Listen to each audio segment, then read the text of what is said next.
찬송가 453장입니다. 453장.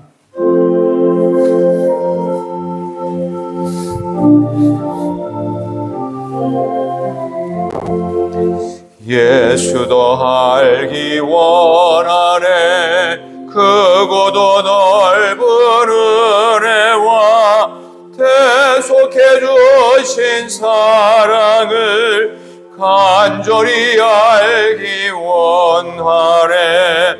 내 평생의 소원, 내 평생의 소원, 대속해 주신 사랑을 간절히 알기 원하네. 성령이 스승되셔서 진리를 가르치시고 거룩한 뜻을 깨달아 예수를 알게 하소서. 내 평생의 소원, 내 평생의 소원, 대속해 주신 사랑을 간절히 알기 원하네. 성령의 감화 받아서 하나님 말씀 배우니 그 말씀 안절안절히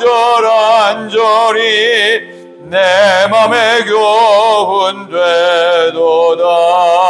내 평생의 소원, 내 평생의 소원, 대속해 주신 사랑을 간절히 알기 원하네. 예수가 계신 보좌는 영광에 둘려 있도다. 평화의 왕이 오시니 그 나라 왕성하도다. 내 평생의 소원, 내 평생의 소원, 대속해 주신 사랑을 간절히 알기 원하네. 아멘. 하나님의 말씀 베드로 후서로 넘어가겠습니다. 신약 성경 베드로 후서입니다. 신약 383쪽입니다. 신약 성경 383쪽 베드로 후서 1장 1절부터 11절까지. 베드로 후서 1장 1절에서 11절까지 말씀을 우리 한 절씩 교독하겠습니다. 베드로 후서 1장 1절 제가 먼저 읽습니다. 예수 그리스도의 종이며 사도인 시몬 베드로는 우리 하나님과 구주 예수 그리스도의 의를 힘입어 동일하게 보배로운 믿음을 우리와 함께 받은 자들에게 편지하노니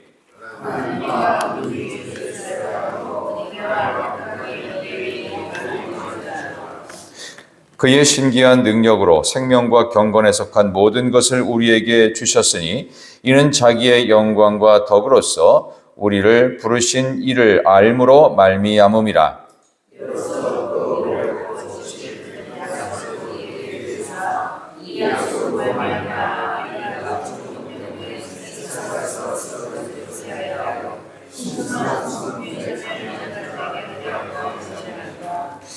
그러므로 너희가 더욱 힘써 너희 믿음의 덕의 지식을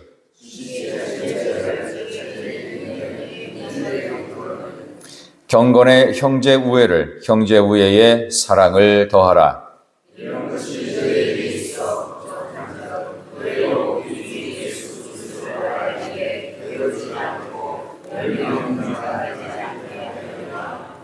이런 것이 없는 자는 맹인이라 멀리 보지 못하고 그의 옛죄가 깨끗하게 된 것을 잊었느니라.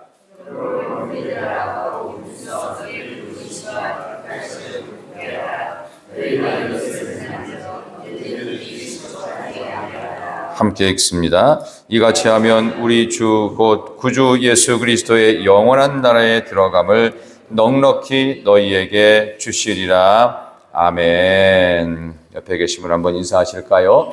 함께 예배함이 기쁨입니다. 함께 예배함이 기쁨입니다. 오늘도 귀한 화요일 새벽에 오신 여러분들과 함께 새벽부터 예배드리는 기쁨으로 주신 말씀 베드로 후서 1장 1절 부분부터 계속 알아야 하는 것, 계속 알아야 하는 것이라는 제목으로 말씀을 증거하겠습니다. 베드로 전서와 후서는 같은 맥락에서 쓰여진 사도 베드로가 직접 쓴 서신으로 알려져 있습니다. 그래서 서신의 이름도 베드로 전서, 후서. 그러니까 전서는 먼저 썼다는 얘기가 되겠고 후서는 나중에 쓴 건데 이 시간의 간격이 약 한 3년 정도의 시간이 흐릅니다. 베드로 전서가 쓰여질 때가 네로 황제의 박해가 극심했던 AD 64년경으로 추정이 됩니다. 그때쯤 쓰여져서 베드로 전서는 외부적으로 오는 예수 믿는 것 때문에 당하는 직접적인 핍박, 박해의 상황 때문에 그 어려운 시기들을 인내하고 승리하라. 그런 식으로 쓰여진 책이 베드로 전서고, 그 다음에 한 3년 정도의 시간이 흐른 뒤에 믿음 갖고 신앙생활을 하고 또 어려움, 고난을 잘 이겨냈지만 그게 계속되다 보면 사람이라는 게 좀 힘들어집니다. 왜냐하면은 과연 이 길이 맞는가? 이렇게 참기만 하는 것이 괜찮은 것인가? 이게 언제까지 될 것인가? 라고 하는 답답함 속에서 그 믿는 사람들 사이에 들어오게 된 어떤 거짓 교사들, 지금으로 말하면 이단들이 출몰하기 시작합니다. 지금도 우리나라 안에 한 50여 명의 자칭 그리스도가 있다고 하죠. 그런 것처럼 당시 예수님 이외에 자칭 메시아라고 선언하는 수많은 이단들 역시 지금으로부터 2000년 전 초대교회 역사 속에 실제로 있었습니다.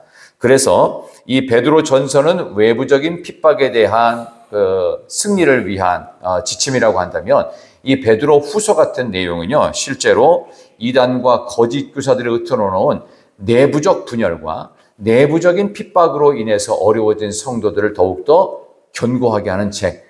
전서는 외부적인 핍박을 대항하고 후서는 내부적인 분열을 이겨내기 위해서 오늘 베드로가 이 서신을 기록하게 됩니다.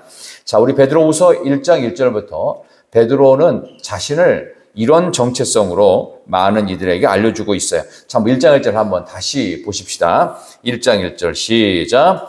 예수 그리스도의 종이며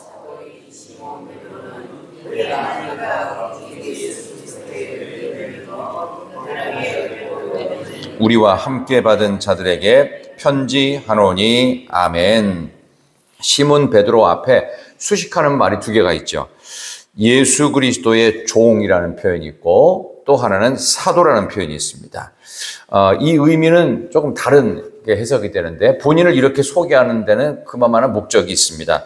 여기서 나오는 종이라는 말은 하인이라든지 밑에서 잡일하는 사람을 뜻하는 것이 아니라 노예입니다. 서번트가 아니라 슬레이브예요. 그래서 실제로 노예는 주인의 말에 무조건 복종이죠.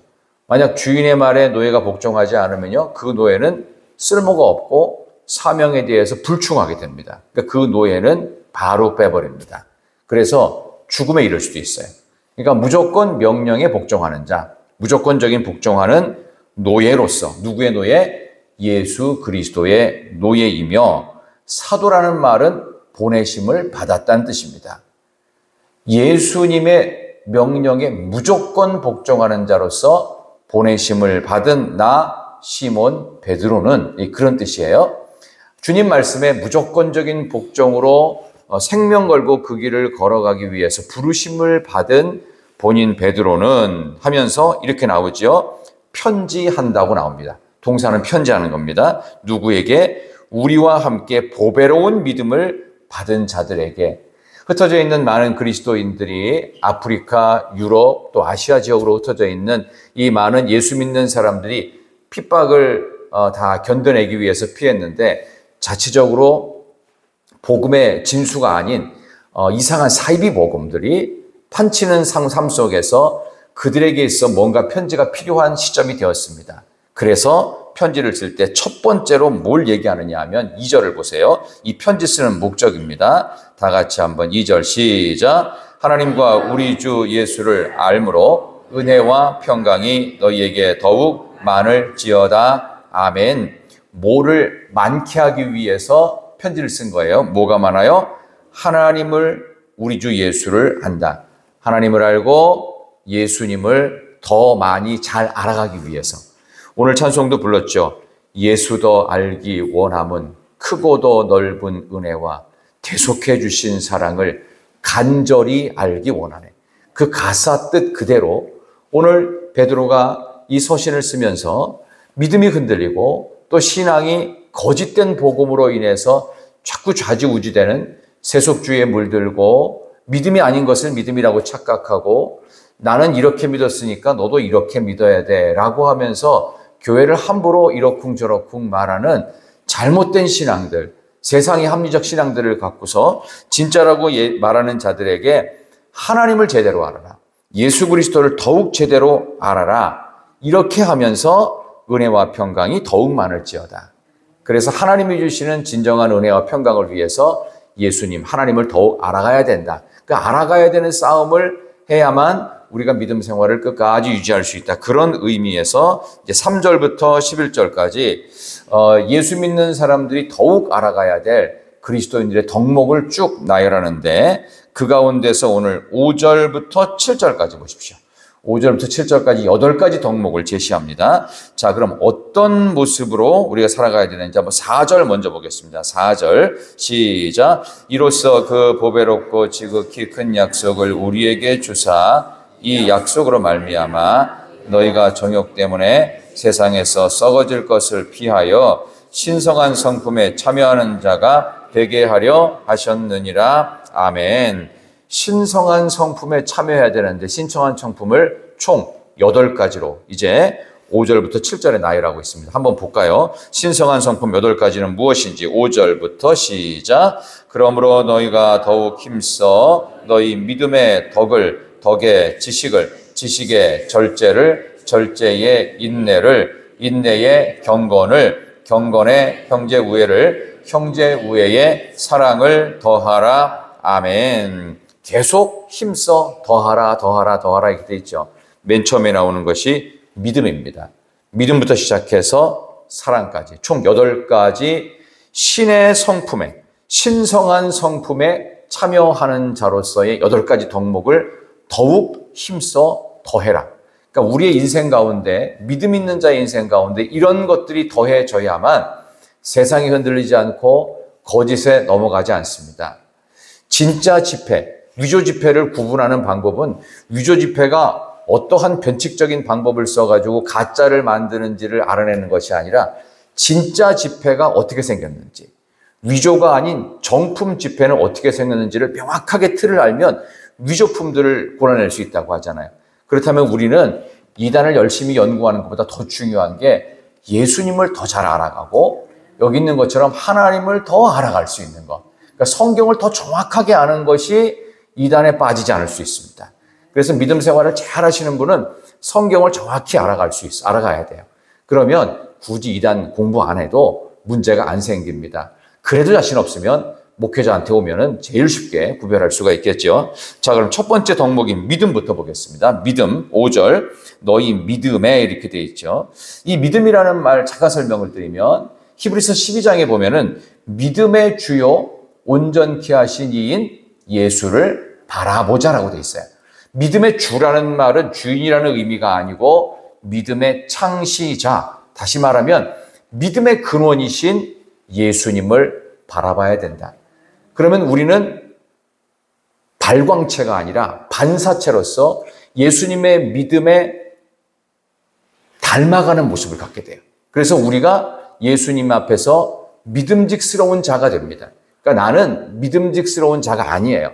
그러나 예수님이 내 믿음을 인정하세요.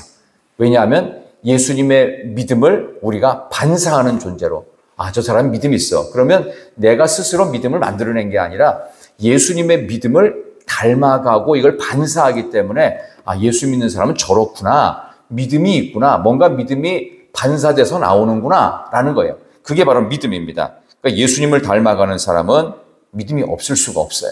그러니까 여러분의 믿음을 점검할 때 내가 예수님 닮아가는지를 잘 보셔야 되는데 믿음 있는 분들이 참 많고 우리 교회 안에도 믿음 좋은 분들이 참 많다는 생각을 하는데 혹시라도 내가 지금까지 믿어왔던 것이 전부라고는 생각하지 마십시오. 다 새롭게입니다. 지난 어젯밤까지의 시간은요, 이미 하나님께서 지나가게 하신 시간이고 여기는 죽은 시간이에요. 살아있는 시간은 지금입니다. 과거까지는 그냥 과거일 뿐이에요.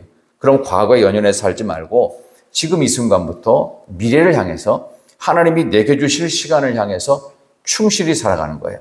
그러니까 성경 말씀에 아침마다 새롭고 늘 새로우니 내가 했던 방식대로 살지 마시고 하나님이 이끄시는 대로 살아야 돼요. 그게 믿음의 주요, 믿음의 창시자이신 예수님 보고 살아야지 내가 그동안 믿어왔던 방식과 나의 신학의 노하우를 보며 살지 말아야 돼요.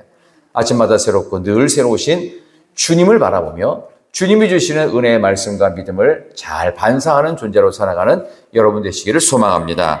믿음의 덕을 세우라고 하고 있고 또 덕의 지식, 그 다음에 지식의 절제. 제가 몇 가지만 설명을 드릴게요. 절제라는 말은 뭐냐 하면은 영적인 지식이 풍부하게 되면은 그 다음에 이제 영적인 지식이 많이 알게 돼요. 풍성하게 돼요. 근데 이 풍성한 것으로 내가 다 됐다라고 생각하지 말고 마치 프로 선수가요, 개체량 통과를 반드시 합니다. 자기의 급수에 따라서, 체급에 따라서. 근데 70kg 이하로 몸무게를 줄여야만 자기 체급에 맞는 선수와 스파링을 할 수가 있단 말입니다. 그럼 스파링 상대가 되고 이제 본 경기를 뛸 수가 있어요. 근데 그 70kg인데 본인의 현재 몸무게가 운동을 제대로 안 하고 관리 안 하니까 한 78kg쯤 돼야 돼요. 몇 킬로 빼야 되죠? 8kg 빼야 됩니다. 그러면 이 개체량 통과를 위해서 그때부터 어떻게 해요? 먹고 싶은 것도 마음대로 안 먹어요. 어떤 때는 간식도 먹고 싶은데 간식도 안 먹어요. 먹었던 것도 어떤 때는 뱉어내면서 이렇게 해서 개체량 조절을 해가지고 개체량 통과하는 그 마지막 당일에 반드시 70kg 이하로 떨어뜨려야 됩니다. 그래야 그 경기에 임할 수 있어요. 영적 개체량 통과를 위해서 영적 자기 조절 능력, 이게 절제입니다.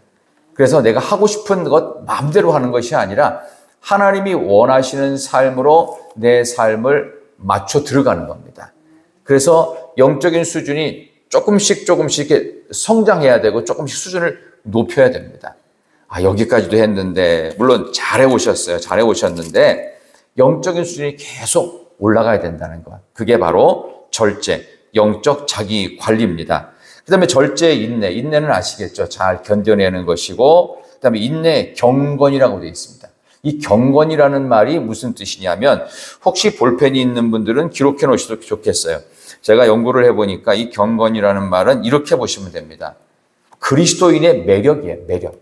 사람이 경건하다라고 했을 때 조용하고 아무것도 안 하고 그냥 가만히만 있고 말도 잘 안 한다 이런 의미가 아니라 그리스도인이 갖고 있는 매력이에요. 말 한마디를 해도 품위가 있어야 돼요. 행동 하나를 해도 뭔가 좀 차분함이 있고 진지함이 있고 함부로 하지 않는 그런 매력이 있어야 돼요. 그러니까 저 사람한테 얘기를 하면은 비밀이 새나가야 돼요? 안 새나가야 돼요? 안 새나가야 돼요. 이게 그리스도인의 매력인 경건입니다. 그래서 이제 장로회 신학대학교, 이제 우리 교단 신학교에 모처인 신학교에 그 교훈이 있습니다. 그게 뭐냐 하면은 Pietas et Scientia라고 합니다. 이게 무슨 말이냐면 경건과 학문입니다. 이 경건이 바로 좀 쉽게 말하면 영성이에요. 그리스도인에게 영성, 경건성은 진정한 매력이 될 수 있습니다. 그러니까 여러분들이 살아가는 삶의 자리에서 이 학문이라고 하는 거는 테크닉이거든요. 그러니까 뭐 저도 거기서 학교 공부했기 때문에 수많은 뭐 설교 테크닉부터 예배 테크닉이라든가 상담 테크닉 이런 것들을 많이 배웁니다. 그러니까 학문 자체는 굉장한 테크닉이고 라이센스를 위한 겁니다. 근데 그거의 바탕이 뭐가 되냐? 경건이 돼야 돼요. 그리스도인의 매력이 있어야 돼요. 참 저 사람 경건하다라고 했을 때는 어떤 그 신학적인 어떤 목회적인 테크닉이 많은 사람을 말하는 것이 아니라 그리스도인으로서의 매력이 있어야 돼요. 그러니까 매력은 전 몇 가지라고 생각하는데 첫 번째는 그 사람의 그리스도인의 매력은 그 사람이 좋아져야 됩니다. 그 다음에 그 사람이 존경스러워져야 됩니다. 그리고 그 다음에는 그 사람을 위해 그 사람을 사랑하게 됩니다. 많은 예수 믿는 사람들, 예수를 따라다녔던 초대의 많은 유대인들이요, 어느 날부터 예수님에 대한 소문을 듣고 예수님을 좋아하기 시작했습니다. 그리고 그분을 따라다니면서 하는 모습을 보니까 예수님이 그토록 존경스러울 수가 없는 거예요. 그래서 제자들이 만들어졌겠죠. 그리고 나서 제자들은 처음에는 실패했지만 나중에 성령 충만 받는 자로서 예수님을 목숨 다해 사랑하는 자로 바뀌어지게 됩니다. 그게 경건이에요. 그리스도인의 매력입니다. 여러분들 주변에 있는 많은 사람들에게 이 경건함으로 그리스도인의 매력으로 품이 있는 언어와 품이 있는 삶의 행동이 여러분께 있기를 진심으로 소망합니다. 그 다음에 경건의 형제 우애, 영혼을 사랑하는 마음이 되겠고 영혼을 사랑하는 형제 우애에 사랑을 더하라. 최고의 덕목은 바로 사랑입니다. 사랑은 내 모든 것을 내어줄 수 있고 저줘도 감사할 수 있으며 내가 손해를 봐도 기뻐할 수 있는 예수님의 십자가 사랑, 이것을 더하라고 말씀하십니다. 이것은 우리의 삶 속에서 평생 해나가야 될 하나님이 우리에게 부탁하신 사명이자 우리가 해야 될 끝까지 따를 우리의 임무입니다. 이것들을 잘 감당하는 일을 여러분이 힘쓰기를 바라면서 8절을 보십시다. 8절, 이런 것이 시작. 이런 것이 너희에게 있어 흡족한즉 너희로 우리 주 예수 그리스도를 알기에 게으르지 않고 열매 없는 자가 되지 않게 하려니와. 아멘. 근데 많은 그리스도인들이 이제 세상의 이런 헛된 것에 속아서 이단과 거짓 선생들의 말에 현혹이 돼서 그리스도를 아는데 게으르기 시작했다는 반증입니다. 게으르지 말고 예수님 그리스도를 아는데 게으르지 않고 열매 없는 자가, 그러니까 예수님 아닌 딴 쪽으로 거짓 교사에게 휘둘리다 보니까 믿음도 덕도 지식도 절제도 인내도 경건도 형제 우애도 사랑도 사라지기 시작했습니다. 그것보다는 특정 거짓 교사들의 거짓된 신념과 사상을 따라가느라고 근본적인 부분에 있어 예수님을 알아가는 이 덕목을 실천하지 않기 시작했던 거예요. 그러다 보니까 엉뚱한 쪽으로 빠져서 지금도 이단에 빠진 분들이 다 이런 쪽으로 가게 되겠죠. 그래서 이러한 신앙의 근본적인 덕목 이외에 친밀감, 교제, 함께하는 것들을 가지고 이 모든 것들을 다 뒤집는 일들. 신천지에서 빠져나오려고 하면 1차적인 작업을 제가 뭐 한다고 그랬죠? 어디 가서 이렇게 친밀한 교제를 경험할 수 있어? 네가. 너 처음에 왔을 때 어떤 모습으로 왔어? 절망하고 우울하고 친구도 없었고 네 얘기 들어주는 사람도 없는데 누가 널 들어주고 누가 너 재워주고 누가 너한테 먹여주고 그랬니? 우리가 한 거 아니냐? 이렇게 하면서 자꾸 그 사람의 근본적인 걸 흔들어 놓습니다. 예수님을 알아가면 이런 부분들은 얼마든지 해결될 수 있는데 그렇지 못했다는 사실을 생각하면서 우리가 하나님 안에서 이러한 부르심과 택하심을 받았다라는 것으로 오늘 마지막 결론 10절과 11절 한번 다 같이 읽으시겠습니다. 10절 11절 시작.